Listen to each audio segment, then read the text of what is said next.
is the rhythm of my life, my life. Oh yeah.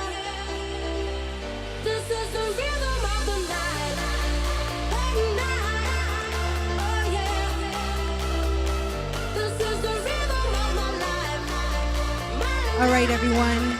For those of you that just got here, The rhythm of my life. 2 minutes. Okay.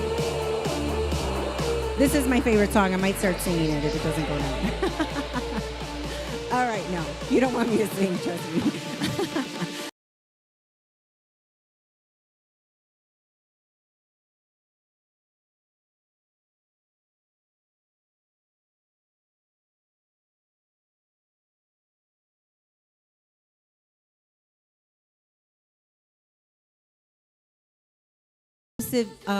Questions and answers that you'll be able to ask, and then also you'll be able to take pictures. So I think we're going to be lining up to take pictures, and we can move quickly through that. Okay.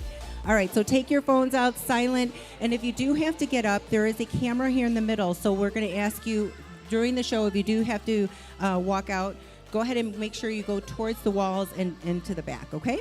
All right. Well, we are super excited. Thank you so much, Ashley, for being here, and for our special guests. So have fun.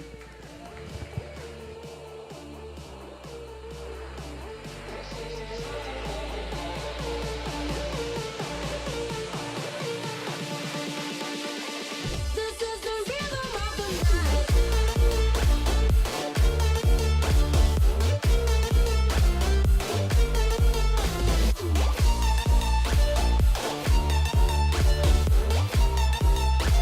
This is the rhythm of the night. Oh yeah. This is the rhythm of the night.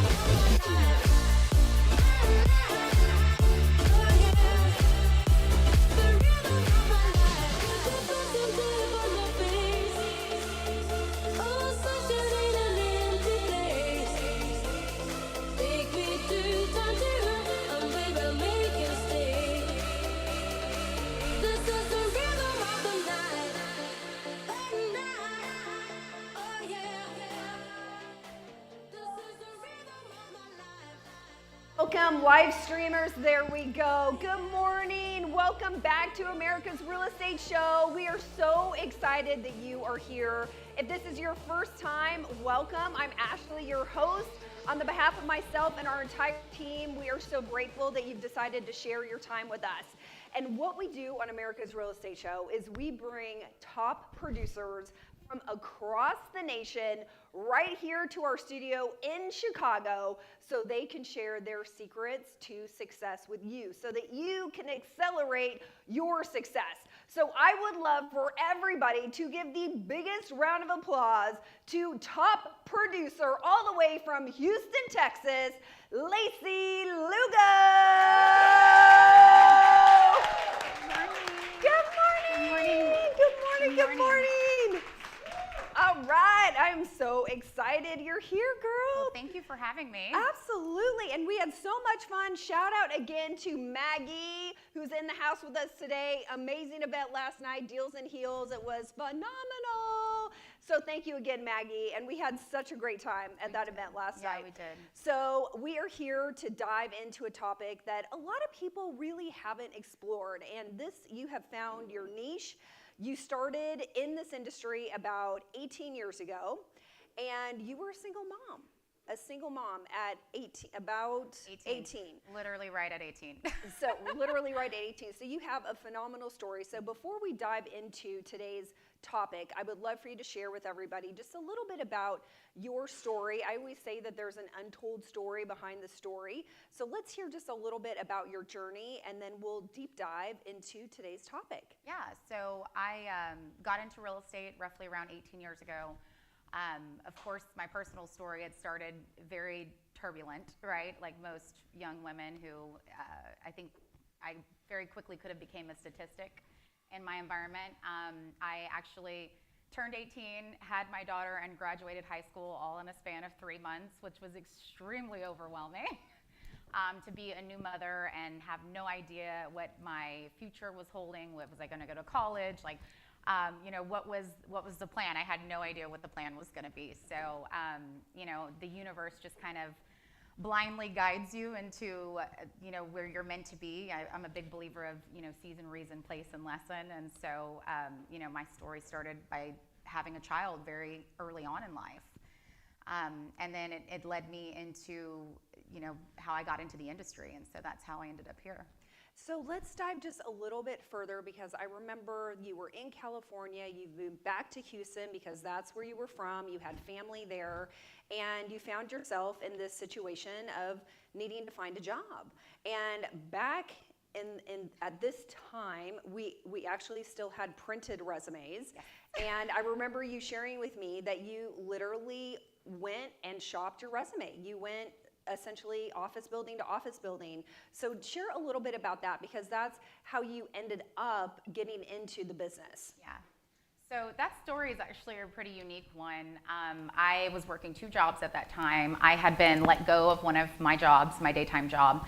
And of course I was already like dressed for work. So I was like, I can't not have a job. Like I have a kid to take care of. And so went out, again, time of printed resumes. I had no idea what job I was applying for. Just walked into an apartment building, handed out my resume, left, had no conversation with the manager in the office. I just remember a bunch of women in a back room, and I was like, can you just give her my resume? I was just a little bit desperate at the time, right? Went to work. I worked a bar shift at night. My dad was helping me with my daughter because I had just moved back from California, and he was here in Houston, or in Houston, I'm in Chicago, in Houston. You know, ended up getting a call after a bar shift on a Thursday night, first thing in the morning, 7:30 a.m. on a Friday. And this lady, I answer the phone, I'm like, hello, I'm half asleep. And she's like, I'm calling because you dropped off your resume and I'd like to interview you in 30 minutes. 45 minutes away from where I lived. That was impossible, right? And, you know, grotesquely enough, I was still wearing last night's mascara and eyeliner. So I told her, I was like, I can be there, but I'm still dressed from the work shift the night before. Like, she's like, I don't care, come. So I went, did the interview. She hired me on the spot. And as I was leaving, she grabbed my arm and she goes, but don't wear that makeup to work. And so I was like, noted. And so that's actually how I got my first leasing position in the apartment industry. And so it was just, you know, right. It was meant to be. And so then that really kickstarted what ended up being, I mean, essentially an 18-year career, multifamily and leasing units. Yes. Is that right? And you just really found your passion and your niche. So tell everybody just a little bit about your corporate experience, because that played a big role into you eventually going out on your own. Yes. So after I got hired as a leasing consultant at that company, which was a lease-up property, which doesn't happen for new leasing professionals typically. That's the norm. Probably by the time I was 20, so I was 18 when I got the job, I was 20, I had already transitioned to working for the largest property management company in the country, CoStar. And within a matter of, I think, 8 months, I had been promoted to a manager on that property. And so I had learned all of the accounting inside and out. So if you go to pay your rent, I was the person you paid your rent to. I did the reconciliations during the month. As a 20-year-old, that's intense because first off, I hated math. Like, I hated math. I still, to this day, I'm like, please don't make me calculate. I like percentages and cash, right? Like, those are the numbers as realtors we're calculating, right? And so, started doing all of this. And then shortly thereafter, what ended up happening was I got so good at my job that every time they hired a new manager, they made me go train them. And so I picked up this training gig that I didn't know I wanted. And I ended up going to multiple properties, and then like any good forensic accountant, I wanted to get in and figure out, well, what was wrong with each asset that I was working on. And so it kind of snowballed into learning everything about the property and how it worked and how we could make it better. And then of course it transitioned me into doing new lease-up properties and to acquisitions when we would acquire a portfolio through a sale or a disposition, whatever that was, and I would be the one going and doing the audit on the property, which was exhausting. Those were like 16-hour days. So Fabulous. And so it gave you this great background. So let's dive in and talk a little bit about today's topic, which, I've written some notes, and I thought to myself as I was preparing for today's episode, gosh, it feels like this part of the industry is often overlooked as a niche and a profession where you really can make a great income. So we really want to kind of break through and maybe just help shift the perspective a little bit on this particular niche of working with renters and doing leases. So I did a little research, and I wrote down just some quick stats for Texas, because we're both from Texas. And it turns out that there are about 4 million renters, and Texas, it says, is the state with the second largest renter population in the United States. So I thought that was incredible. And then, of course, me, I love research. And it turns out that about 34% of all Texas households are renters, and nationwide over 30%. So I thought those were some pretty incredible numbers to look at. So let's continue on this path of talking about the numbers and just kind of break down income potential, because I want everyone to know just right off the get-go as we start here that you really can make a good living in this particular niche. So if you would just break down a little math for me, if agents want to get into this niche and would like to make at least 6 figures, because I think pretty much every agent that I talk to, right, that's typically their goal, show me how to make 6 figures and more. Right. So tell me a little bit about the math on how we can get there. So as I worked through the apartment industry, I started to see a lot of gaps in, obviously, the customer service. That was really big for me. And so through the years that I was on site in the property management aspect of it, I was like, there's got to be a better way to do this. And then, of course, fast forward, I think it was roughly around 2000 and maybe 2010 that I got my license. I immediately sold houses to everybody that I had leased apartments to through the years. But what ended up happening was I started to pick up apartment building clients, and had no idea that it was going to lead to such a huge, income potential. So during Hurricane Harvey in Houston, obviously there were so many people displaced. I think I did like $40,000 in leases in 1 week. It was crazy. And so in Texas, and every market is going to be a little bit different, but as agents, you want to go to your market and you want to see, like a traditional residential landlord, they're going to pay you for your services, right? So what ends up happening is that you'll go to the property and you'll see, are you paying an agent to bring a client, just like any traditional client in the market? And so if they're paying $2,000 in rent, in Texas, it equivalates to about 100% of 1 month's rent. So for every client you bring, it could be potentially a $2,000 check.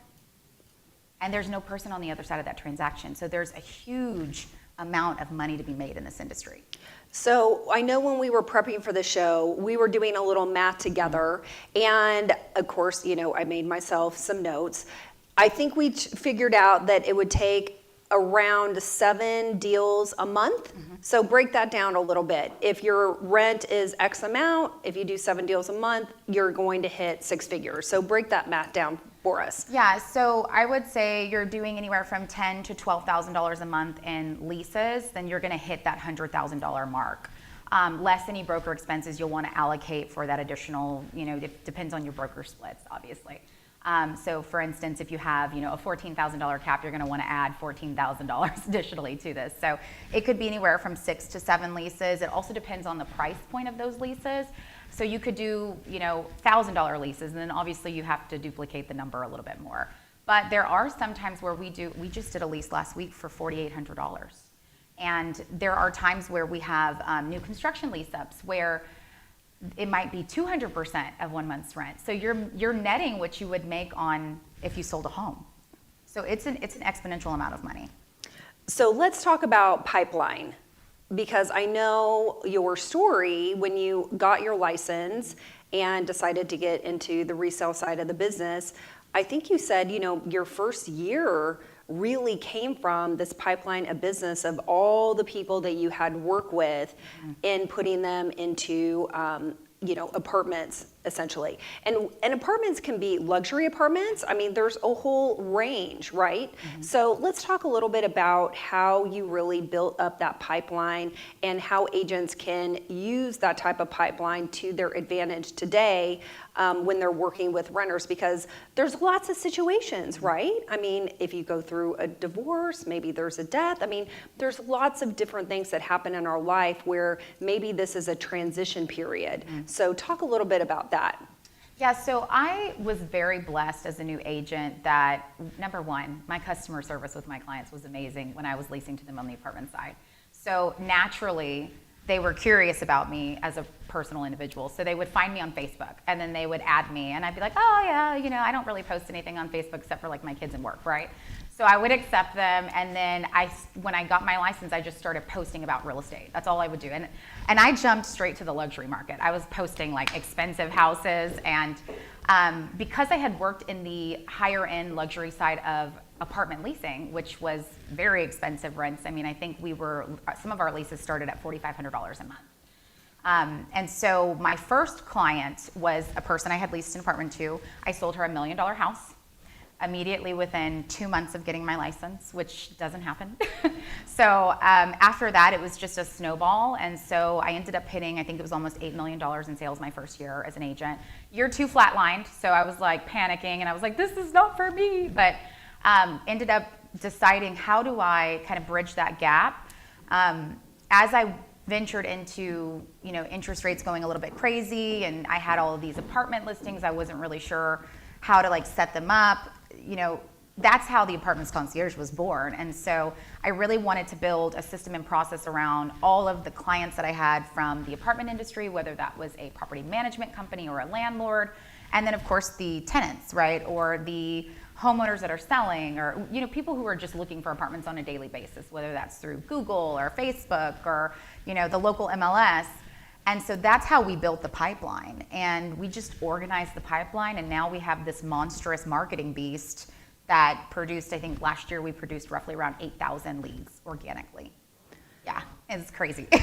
So if I'm a new agent getting into this niche, how would you suggest I set things up so that I can consistently be nurturing my clients that I have just served and help them find a home, you know, in an apartment, you know, situation?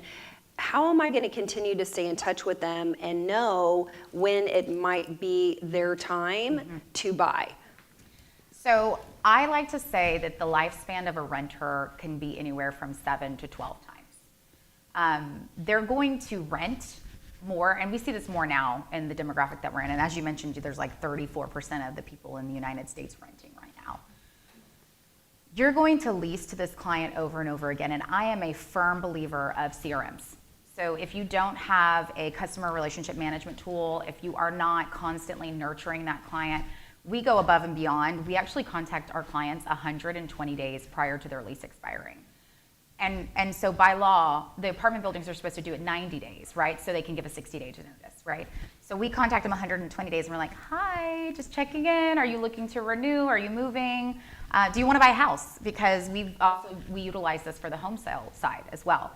And so I believe in organizing a CRM, using it to nurture that client, plugging in dates where the system will automatically speak on behalf of you. And then you're not doing as much footwork because the system is telling the client, whether it's via text or email, hey, I'm just checking in, want to see how you're doing. I still always say create a note or a task for yourself to call that client and keep that personal touch of the relationship. But again, we get busy. So if you're not using a CRM, then the chances of you knowing to do this or remembering to call the client are going to be harder when you're also working a book of business. Sure, and I remember you sharing with me that you leverage technology, another platform, BombBomb as an example. So talk a little bit about how you create your videos, because this is important in terms of, you know, maximizing your time as well as keeping your face, your name, your brand in front of all of your clients. So talk a little bit about that. I am a big believer that I want to be in front of your face all the time. So if I can't do that by physically picking up the phone or, you know, FaceTiming you, then I'm going to use a system like BombBomb, where we'll go in and we do pre-recorded videos that are very personal touches, and that video will then either be text or emailed to you. And what I love about BombBomb is it allows you to see how many times your video is being watched.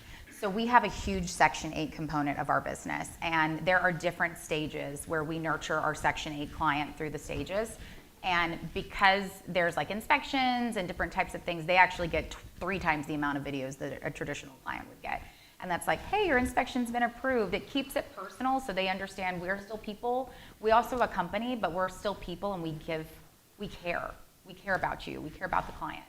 And I think it's really important for you to stay visible and present in front of your client's face, because if you don't, there's, in Texas, there's like, in Houston alone, there's like over 50,000 realtors.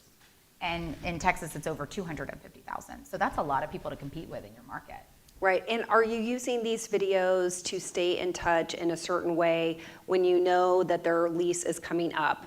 What do you have specific videos that say something? Okay, so let's talk about that. So in our system, we have a section where we'll plug in the lease expiration date, and then the system will automatically trigger 120 days to send them this video. And it's just like, hey, it's Lacy. I'm checking in from the apartments concierge, just letting you know your lease is going to expire in 120 days.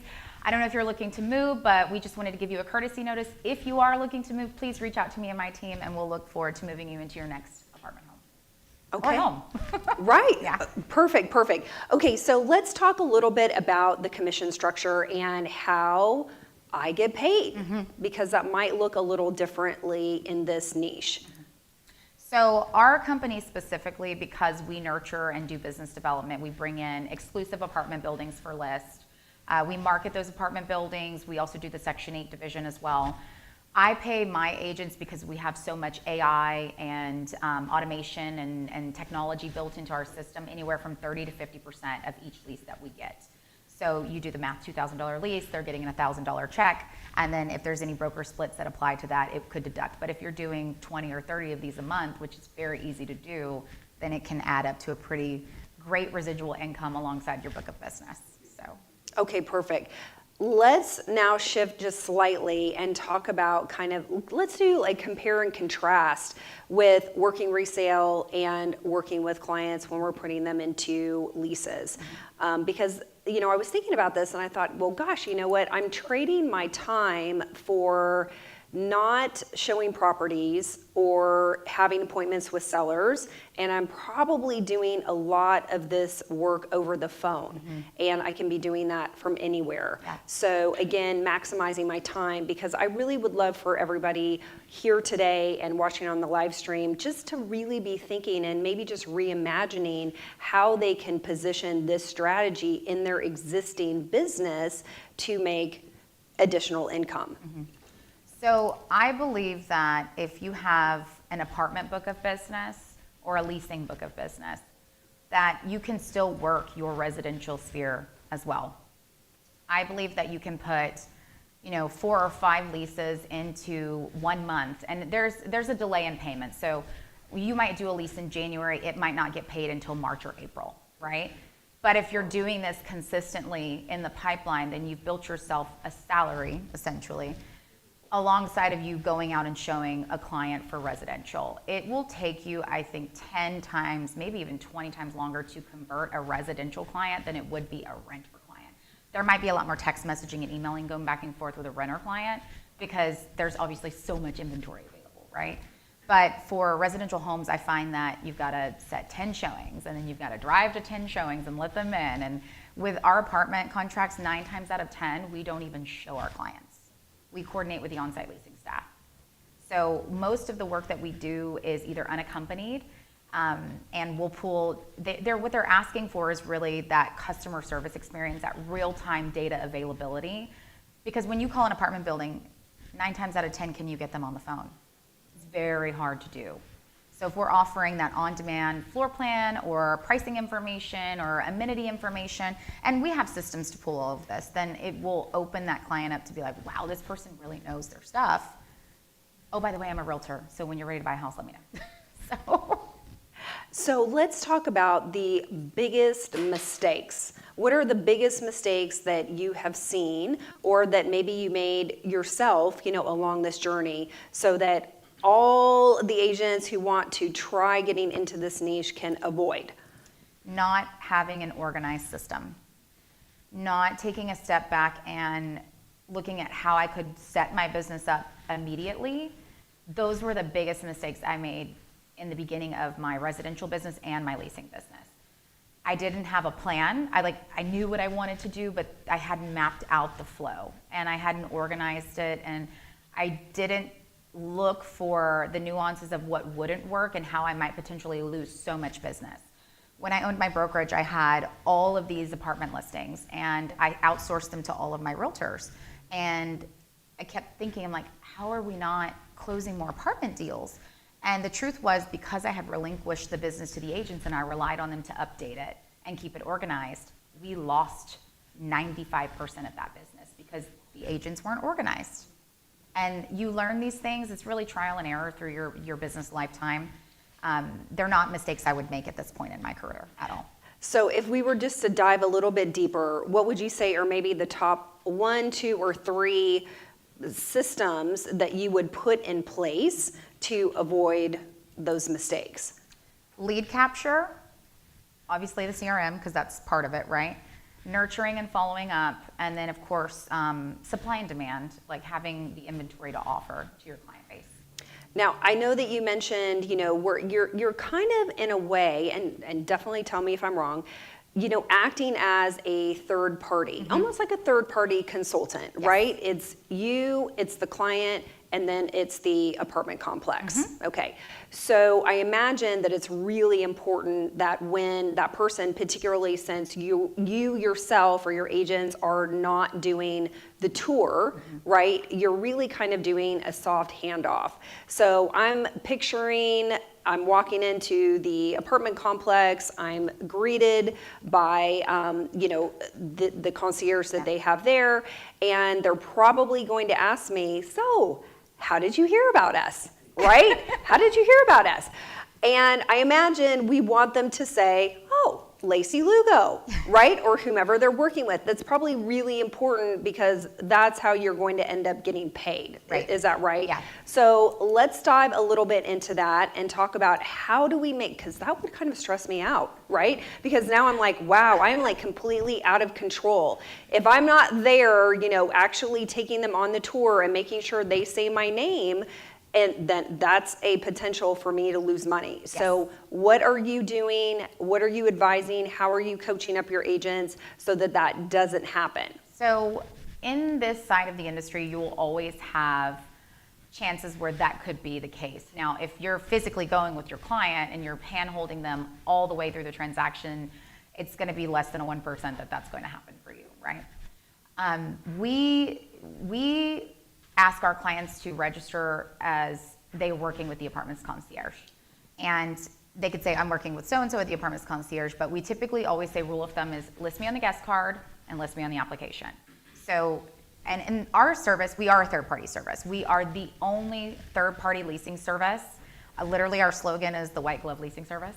And so the goal is to give them a customer service experience of all of the information they're not receiving from the on-site team because either they can't get a hold of them or maybe they're just too busy and they haven't gone to the site, but they might have found us first, whatever that case might have been.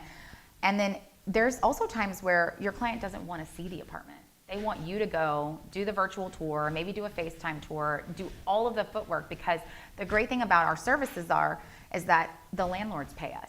So our service is 100% free to the client. So if you told me I don't have to go look at 20 apartment buildings, I can just tell you what I want and you're gonna go do all the footwork for me, sign me up all day long, right? And I would use that service 10 times over because I'm busy and I don't wanna spend time, gas, the annoyance of having to get my driver's license to 20 different apartment communities and then they're going to all call me at one time when I could work through one person. And they're going to give me 20 different availabilities of whatever fits my criteria, and then that's it. I just apply and I'm done. Absolutely. And you have been to all of these, right? I mean, for the most part, I would say. So you really know what your client is going to enjoy after you've, really kind of learned from them and what they're looking for. So let's kind of take a step back, to technology again. And I know we talked about BombBomb, and I just want to kind of tie all this together again, because we might need to have some proof, right? Because if we're acting as a third party, I would want to really protect myself from a building saying, oh, well, Ashley, you know what, they didn't really find out about us from you. So dive into a little bit about, do you record conversations? Do you have video calls with your potential clients? Do you have something that's going to ensure, so if that ever did happen, I could just send a little email and say, oh, well, as a matter of fact, I really was working with this person, and here's some evidence to back that up. Yes, so I'm a huge believer in CYA. I won't tell you what that means, but I think you guys can read into that.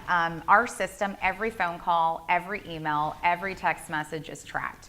I have even gone so far as to download phone calls and share them with the landlords or owners when their on-site team is not doing something correct. Every email we send to a property, we can see when they open it, including our invoices. So I'm big on sending everything through the system. We can scroll all the way back to the inception of the client and see what lead source it came through, what date and time. It's all time-stamped. It cannot be edited on the conversation log in our client's system.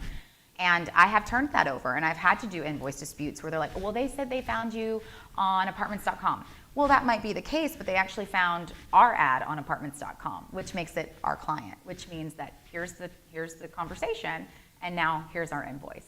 So I'm a big believer on having all of that documentation, and this is, again, why I stress CRMs. Okay, perfect. So let's dive a little bit into just working pipeline and leads, because, just like in any sales profession, it ends up being all about the numbers, right? And going back to a mathematical formula. So we need to be talking to X number of people to convert to get us to our 6 figures. So can you break down, just a little bit of math for us? I know you said you were like, I don't like math, but we probably know our numbers when it comes to this, because we've got to know how many conversations do I need to be having, and how many people is that going to result in converting so I can hit the 6 figures that I want. So for the agents that are watching today, let's just kind of give them an idea of how many conversations do they need to be having, and out of that, about how many could I plan on converting? So I would say, in my opinion, we receive a conglomerate of leads every day. And I would say probably 8 out of 10 of those are going to be actual leads that are ready, they're hot, they're ready to convert.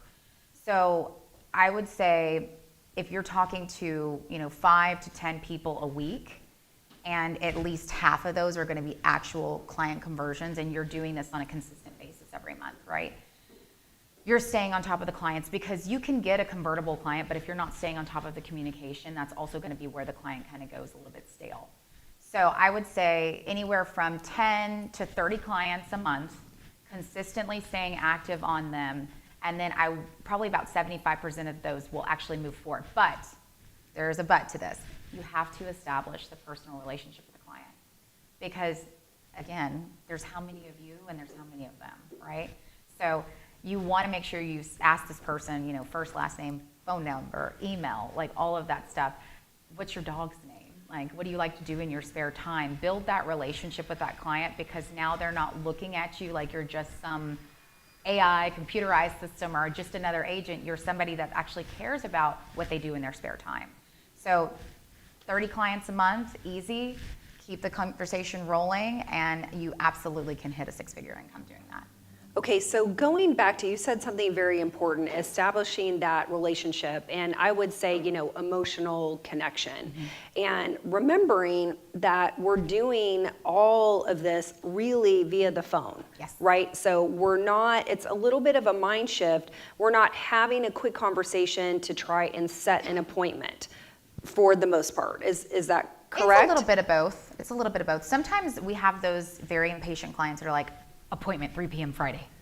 And that they're like, please just confirm. And those are I love those. I'm like, all right, cool, we'll send it over. Great, everything's done. We've already scheduled the appointment. And when we schedule appointments, we do a text and email reminder. We also schedule it directly with the on-site team that we're sending it to. So the client's getting a copy, the on-site team's getting a copy, we're getting a copy, and then I think it's either 30 minutes before or an hour before, everyone gets a reminder email, hey, by the way, you have an appointment today, which is typically when people are like, oh man, I gotta go right now.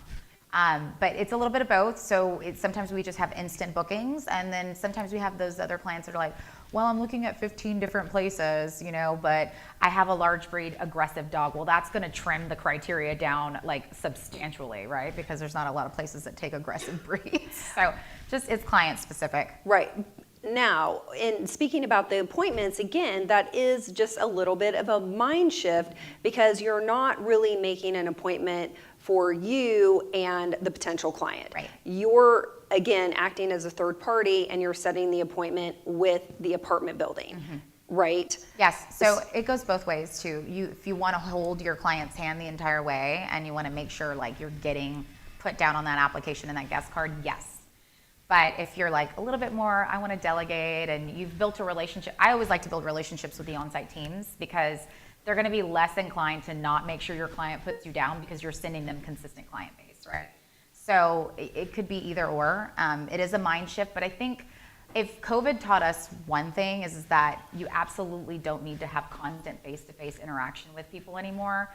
Zoom is sufficient, text message is sufficient. Automatically booking appointments works as well because you're doing the footwork for them because if they're at work, they're busy, they can't answer their phone, you already took care of it. You're basically playing an executive administrative assistant for them and it takes all of that off their plate. Right. Well, and you made a great point. I mean, maybe at the beginning, because I mean, again, you've been in this business for 18 years and you started on the corporate side. So you had an advantage of building up all of these relationships. Yeah. So for somebody who might just be getting into this, or maybe they've dabbled in it and now they want to take it to the next level, maybe what I hear you saying is it might at the beginning be a fantastic idea to actually take your client to the apartment building and you do the tour and you work with that leasing consultant, that on-site leasing consultant, so that the on-site leasing consultant can get to know you and vice versa, so that they will now see you as an asset for them. Yes. So really kind of building that relationship all the way around, full circle. What are your thoughts on that? So I worked on two sides of the apartment industry. I worked on the vendor side and then also the property management side. What that did was it built a perspective for me to realize how I had gone out and I would meet with every leasing consultant when I worked on the vendor side. So that opened me up to a ton of relationships. That is a perfect example of exactly what I was doing. The only difference was I was getting paid to do it at the time, right? Absolutely go and find your market territory, wherever you want to farm. If it's 5 minutes from your house and you live near like all of these luxury apartment buildings. I love the bunt cakes because I'm always like nothing bunt referrals. And so I would take those in and I would hand them off to people. Or Bath & Body Works was great because they have the little $5 lotions and I would slap stickers on there and, you know, give out my information. And you're giving them like a $5 Starbucks gift card or something. They remember this because they don't get a lot of people that come in and spoil them, right? So if you find your target niche market and you just want to go out and you're like, okay, my marketing budget's $25 this month. Okay, well, now you're hitting 5 properties, right? Go and share and just have a short conversation with them. Hey, I'm in the area. You know, I have a ton of clients that are looking for apartment buildings. Can you just let me know when you have a lot of vacants or when they go on special? I'd be happy to bring them here first. So there's a lot of ways to look at the market, but definitely establishing that one-on-one relationship with the person that's working on the apartment building. Now, I think you had a little bit of experience in new home sales as well, right? I did. So this to me is sounding very much like that. You're working with the leasing consultant just like you would be with new build communities.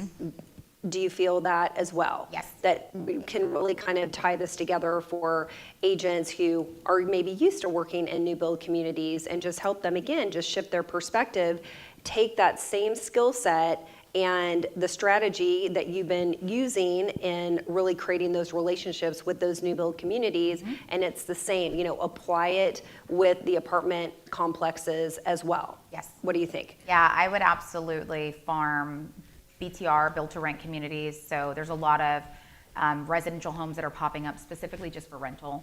I would farm those areas, obviously the apartment buildings, new construction. If it's for home sales, you always want to establish a great relationship with a new home sales counselor. They'll tell you the inventory. Sometimes they'll let you host open houses.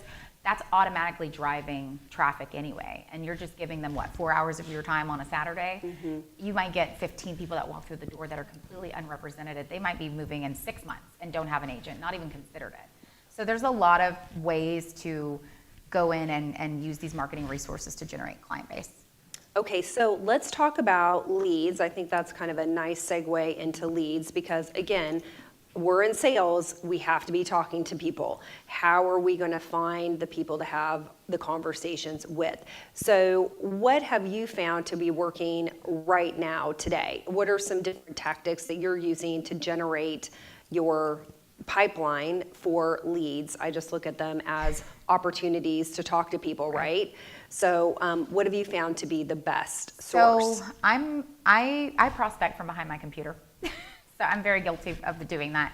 I am a systems and processes person. I like to have a data sheet of all of this contact information. And my niche is a little bit different because the way we prospect for business as a third-party leasing company for the apartment industry, because we are a third party.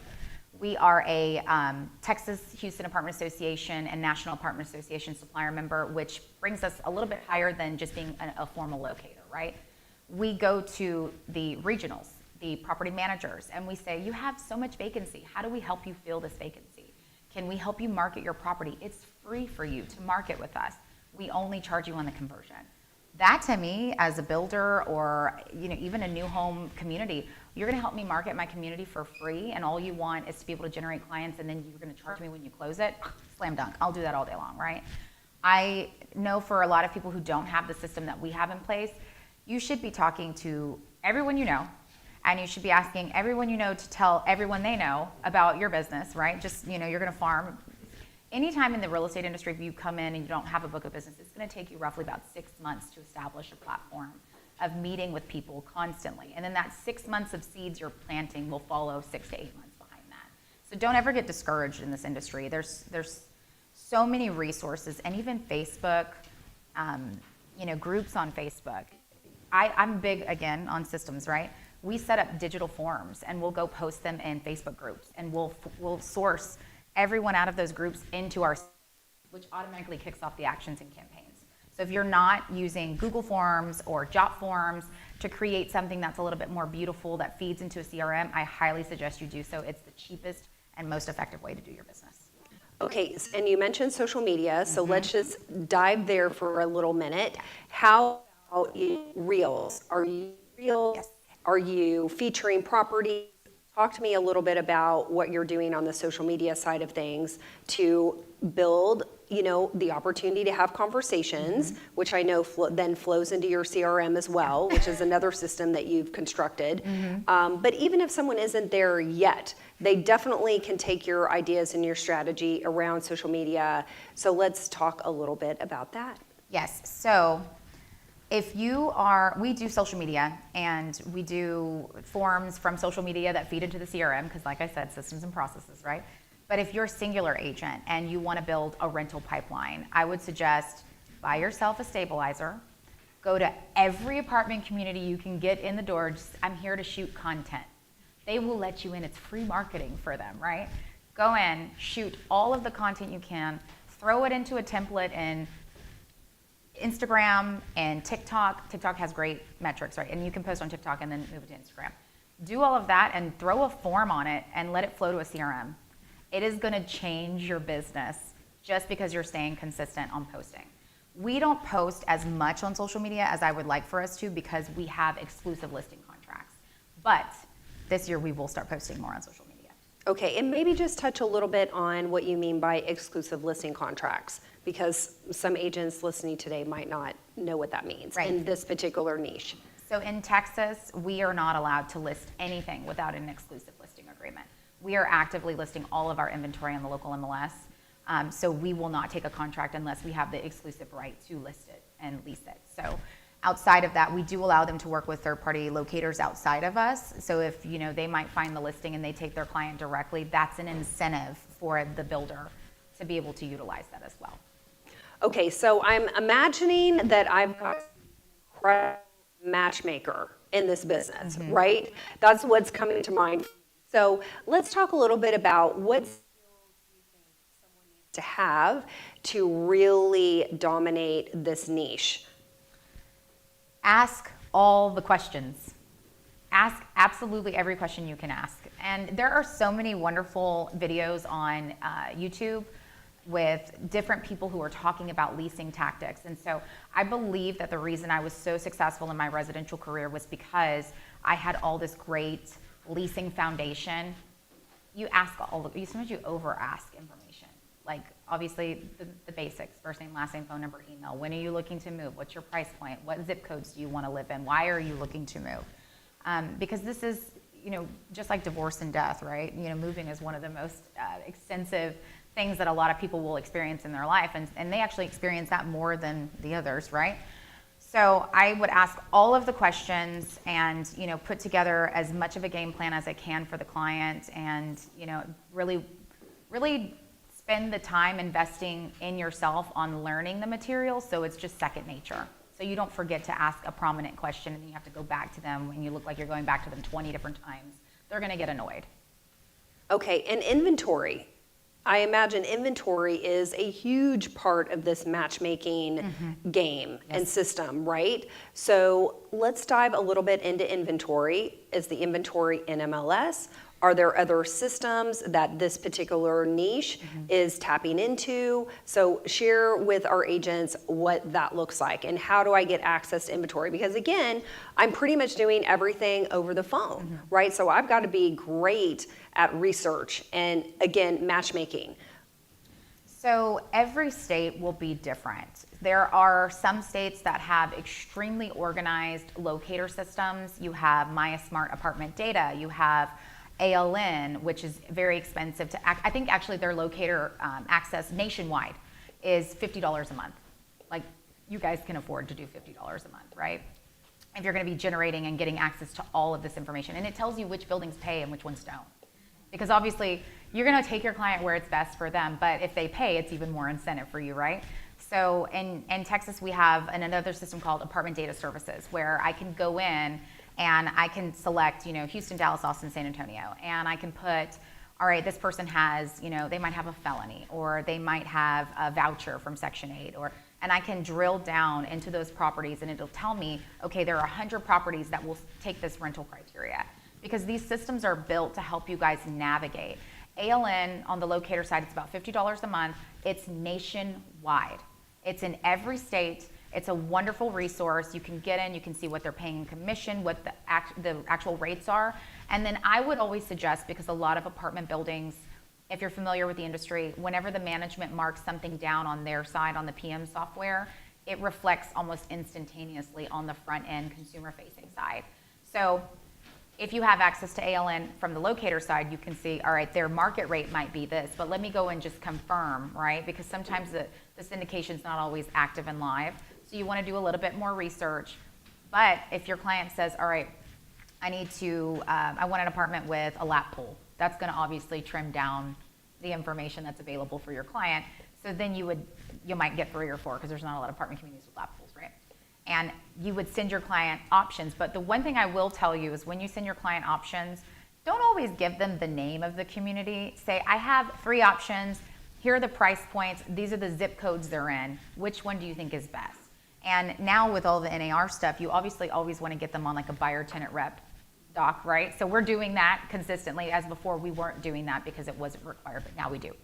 So perfect. Okay, so I am looking at the time.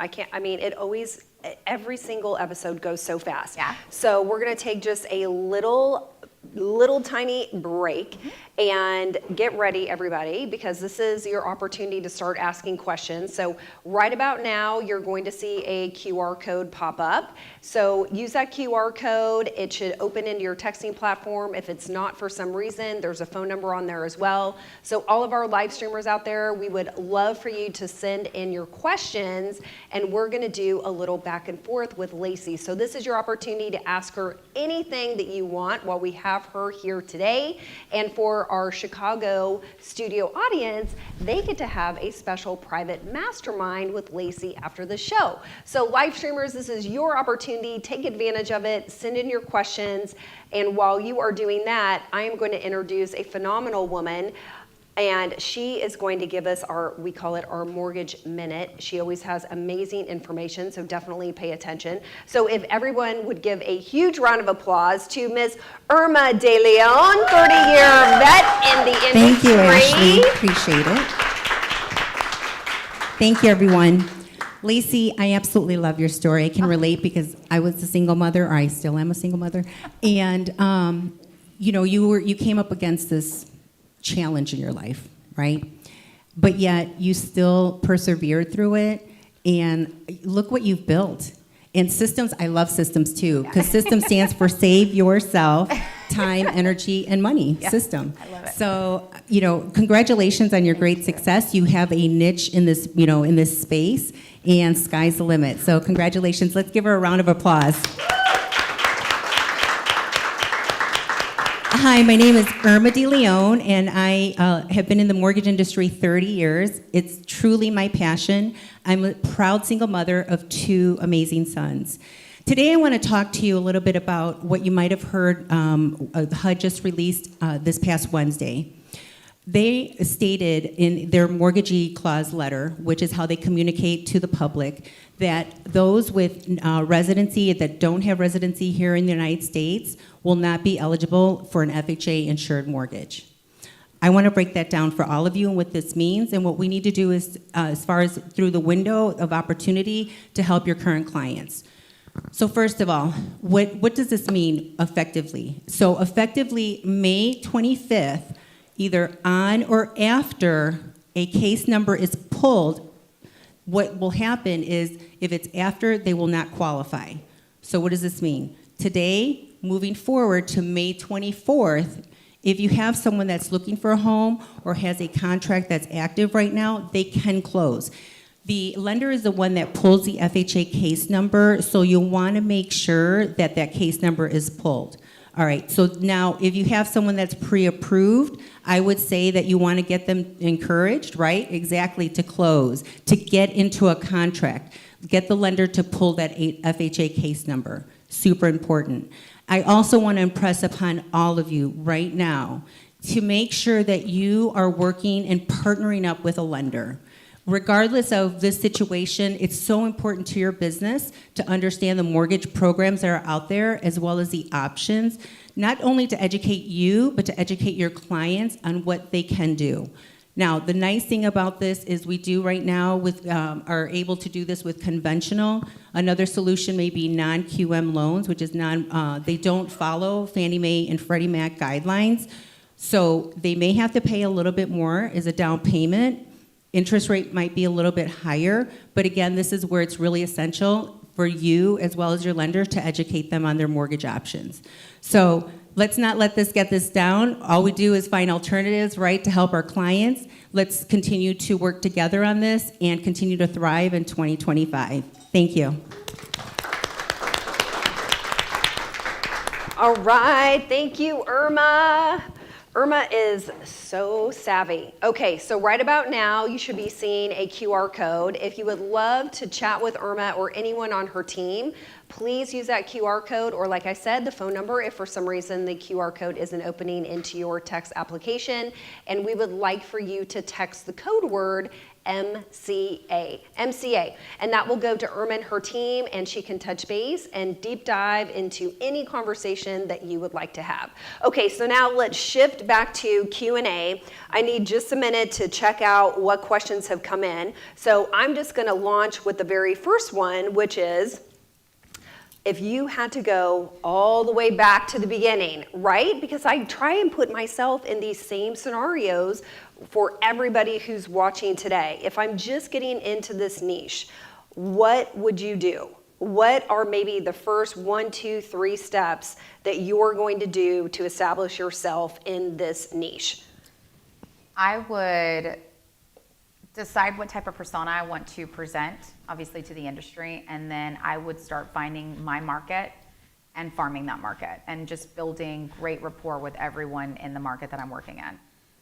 If I was also a new agent and I wanted to do something like this, I would find a company that's already established, learn absolutely everything they're doing, and then figure out what I did and didn't like about that, and determine how I want to use those skill sets to move forward in my business. That's what I would do. All right, beautiful. Okay, so the first question that I'm looking at, which I already know the answer to, so I'm so excited someone asked this question.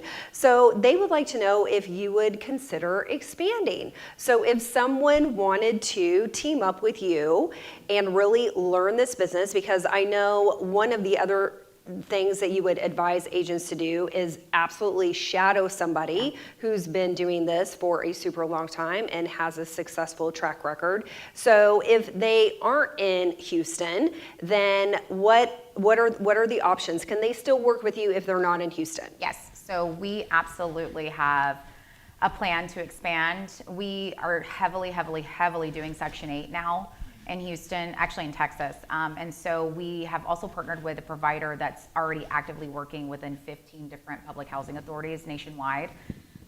Chicago is definitely a market that I'm super interested in, but I absolutely think if they pay in any market, we'll go there. So it's very simple now with the system that we have in place to plug in different markets nationwide. So I absolutely have every intention to expand, especially on the Section 8 side, because it is very near and dear to my heart. There's not a lot of resources for being a liaison between, the PHA, the landlord and ownership group, and then of course the voucher holder itself, which on the other side could be the renter, right? They're a renter just like everyone else. Yeah. Wonderful. Well, spoken like a true entrepreneur, right? We want to go where the opportunities are. All right, this agent would like to know what books or podcasts have really inspired you in real estate and in life. So both. Answer that any way you would like. So podcast, okay, because I'm going to be honest with you guys, the only thing I'm reading nowadays are things that apply to me on Google. So I'm reading a lot of things regarding, the apartment industry, new tech in the space, and because there's so much space in the apartment industry for new tech.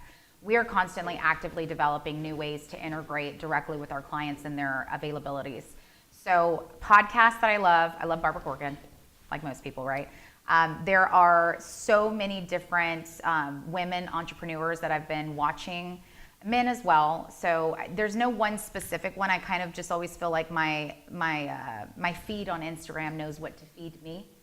So I'm constantly getting people that are relatable or within the same market or have the same spiritual beliefs or, work ethics as me. And so it's hard for me to get on Instagram too. I'll be honest. Sometimes it's like end of the day and I'm scrolling through, and that's when I'm starting to get my brain feed, because I use a lot of AI in our business.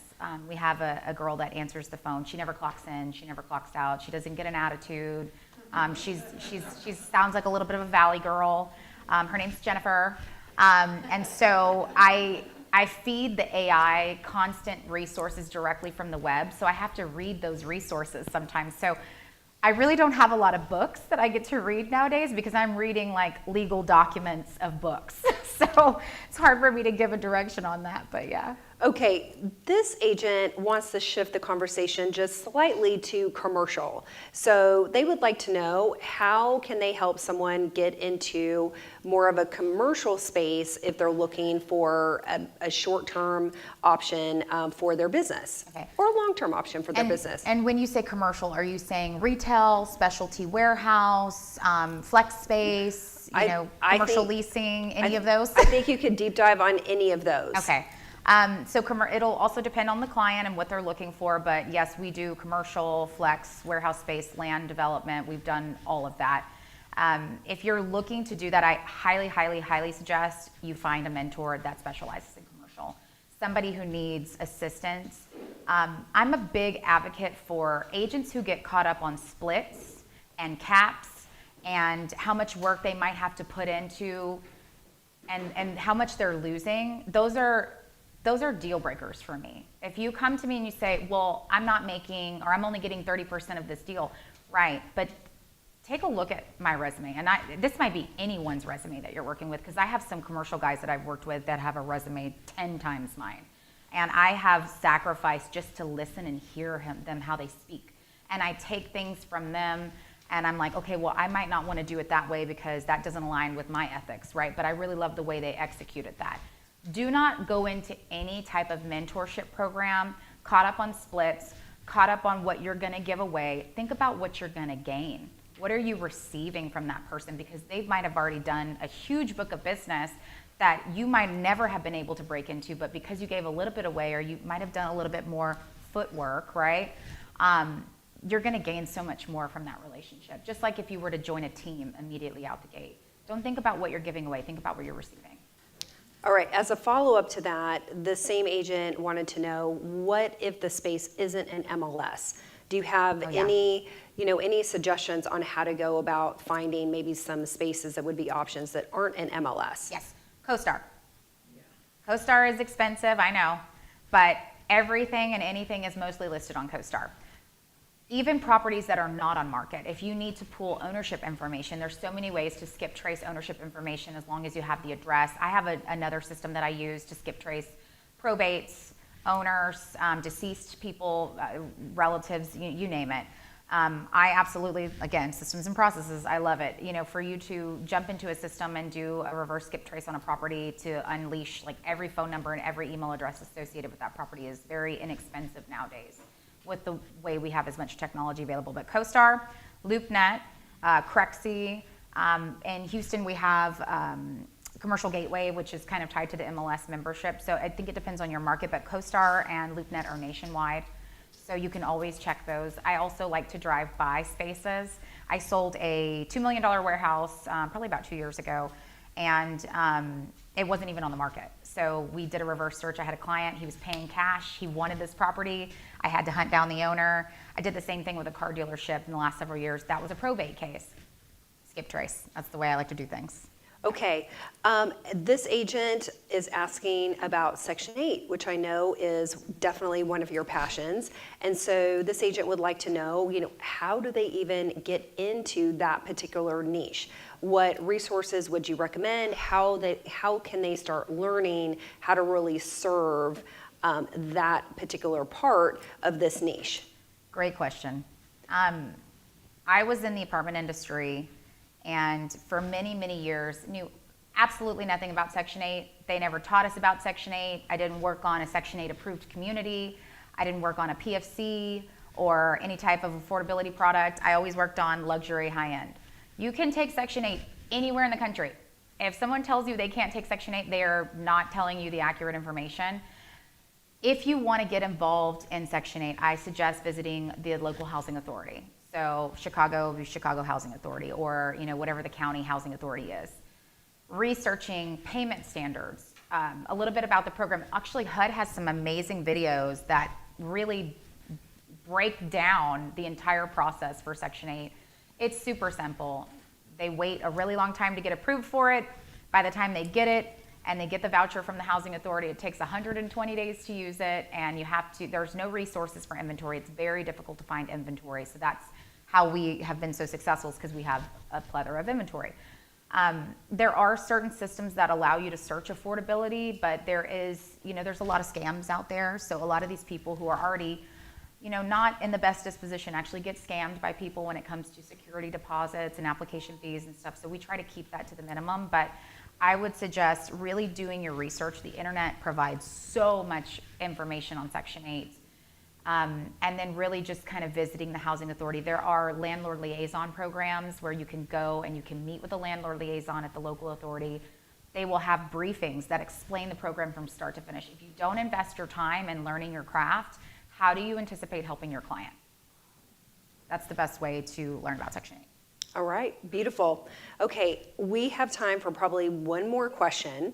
So I'm going to kind of wrap it up with this, because again, you, along with every top producer we have had on this show, has recommended that you shadow somebody who has been in the industry for a long time, who is a top producing agent and has a track record for success. I know you believe the same. Mm-hmm. So if an agent who's here today watching on our live stream wants to get into this niche, or they've been in it and they want to get better and they want to be more proficient, and they're going to go about looking for a top producer or a team or a company, what questions do they need to be asking? Because I'm sure they're going to be reaching out to several people. And so I really want to empower them with knowing the right questions to ask, because people can say a lot of things, right? And I want to make sure that you have a great track record of success if I'm going to decide to partner up. So what questions should they be asking, and maybe what are some red flags to be watching for? Right. How many leads are you getting? How long have you been in business? How do you operate your business? And what's your conversion look like? Those would be the questions I would ask immediately out the gate. I also want to make sure that whenever I'm doing business with anyone, that our values and our work ethics align. So if you go and you meet with someone and you just feel like your first impression is that they're very scattered, or they don't really like have organization, run the opposite direction, because you're going to waste a lot of time. And at this point in my career, like whenever I see that, I'm like, ooh, you're not as serious about your business as I am, so I'm just going to go the other direction. It's not going to fit me, right, at this point in my life. But I would suggest, if as a newer agent, sometimes it's hard to decipher that. So sometimes you do get yourself in a situation where you might be a year or two in and you're like, oh, this isn't really working for me. If you don't start to see traction within the first 3 months with somebody who already has an established business and has made, umpteenth promises to you, then I would say it's time to reassess. Okay, how about training? Would that be a good question to ask? Are you going to train me? Training is pivotal, I think, in any business. Same when you're selecting a mentor. What does that training look like? What are my classes going to look like? Do you have, a coach in-house, or are you going to coach me directly? Or, is there someone that I can ask, real-time questions to? Because availability and being able to get responses is big, because it will hinder your business. If you can't get an answer within the first, I'd say hour or two, let's be more realistic, a couple hours, right? If you can't get an answer the first couple of hours, and you can't even get like a short response, or like someone saying, okay, well, you know what, I can meet with you at this time, it's going to be hard for you to be successful in your business if the person that you're trusting your business with can't make time for you. And how about number of leases? Will teams or the company that I decide to partner up with, are they going to require me to close a certain number of leases a month? Is that a question that I should be asking? Absolutely. So I think that you should have some goal setting. And as with anyone, like with me, I don't want to have agents that are working in our company that are not closing deals. Why? Because if they're not closing deals, we're not making money, right?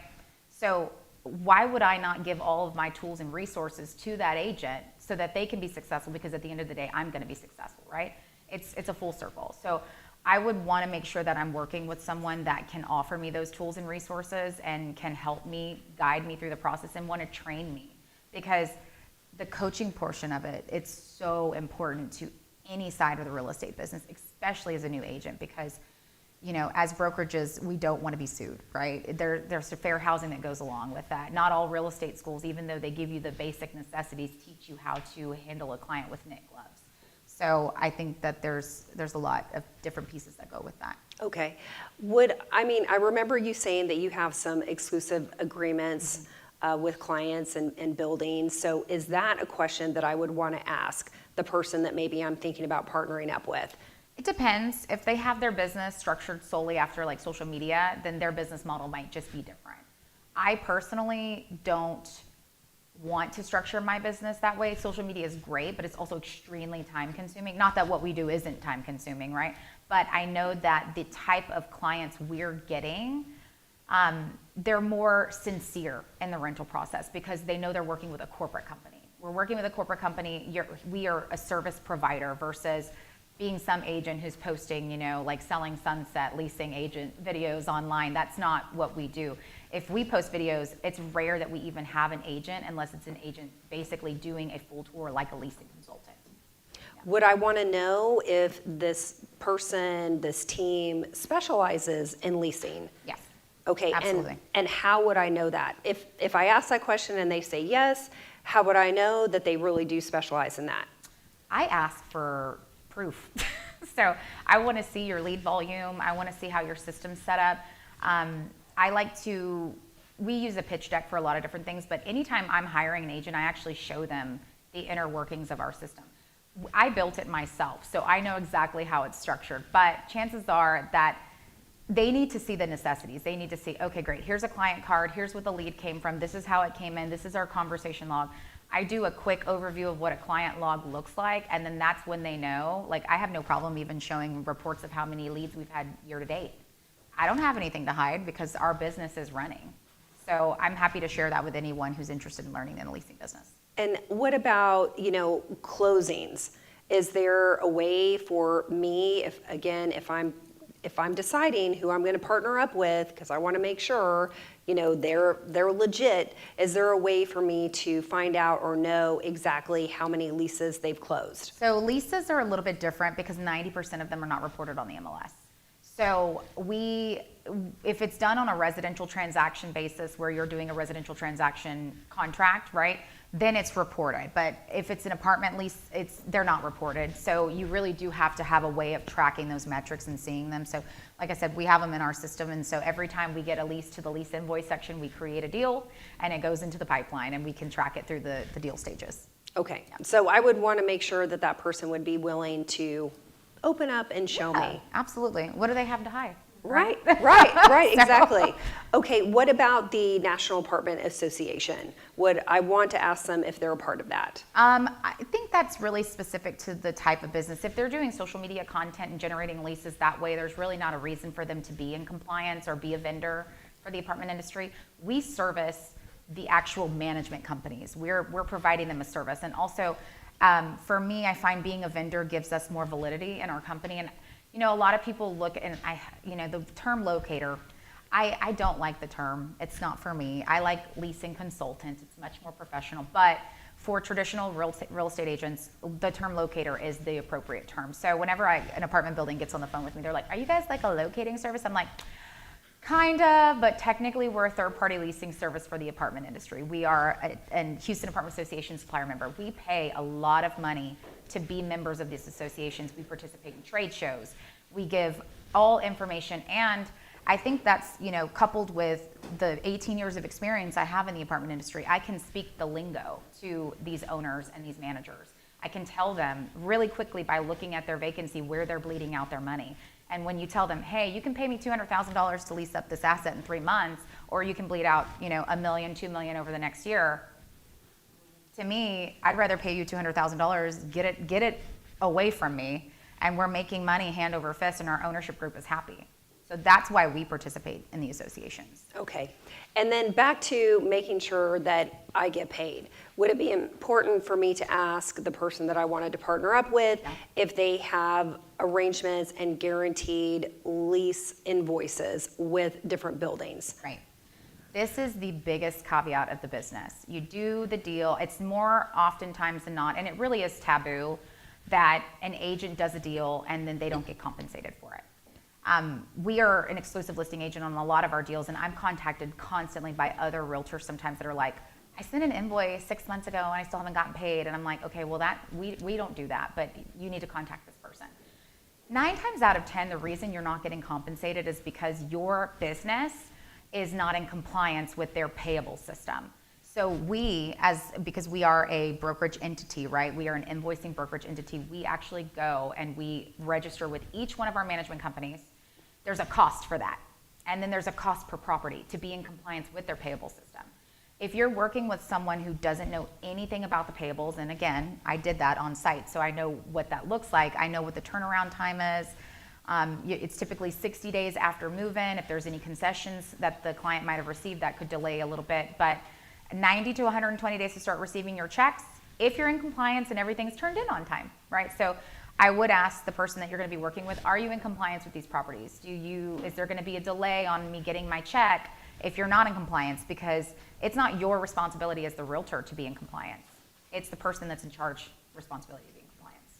All right, fantastic. I cannot believe we're already at time. So before we send everybody off, I would love for you just to share with everybody, what do you hope that they take from this episode today with the time that we've had together?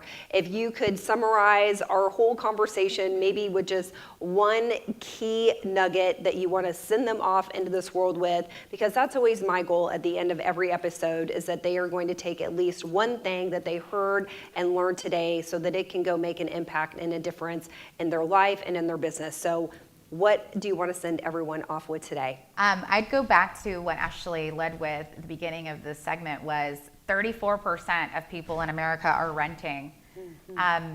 I don't know what the exact volume of people is that live in the United States, but I would quickly do the math at $1,000 a pop and let you guys know that if you're not looking at leasing as a stream of income, you are sadly doing yourself a disservice. All right, beautiful. Can we give Lacy a huge round of applause for being with us today? Thank you so much. This has been so fun. And here's what we're getting ready to do. We're going to break the live stream. We're going to go into our private mastermind with our Chicago live audience. So if you are in the Chicago area, join us next week. Be a part of this conversation. Join us. Stay after to be part of the private masterminds for all of our live streamers out there.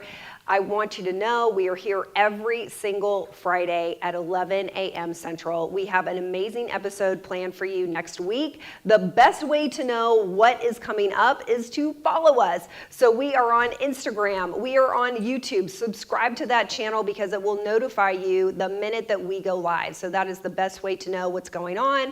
And then I certainly would love to personally hear from you. So please DM me. You can find me on Instagram, Ashley J. Polito. I'd love to know what topics you would like to hear about so that I know what types of top producers to bring on the show. So please DM me. I want to hear from you. So we're going to be back next week. I'm going to give you a little sneak peek, which I don't do often. But next week, I had a lot of requests for AI. So get ready to dive into AI because that's what we're doing next week. So put it on your calendar. Okay, so the DJ is going to turn up some tunes. We're going to get ready to do pictures here in the studio. And we can't wait to see you next Friday. Thank you so much for being with us today. Give Lacy another huge round of applause.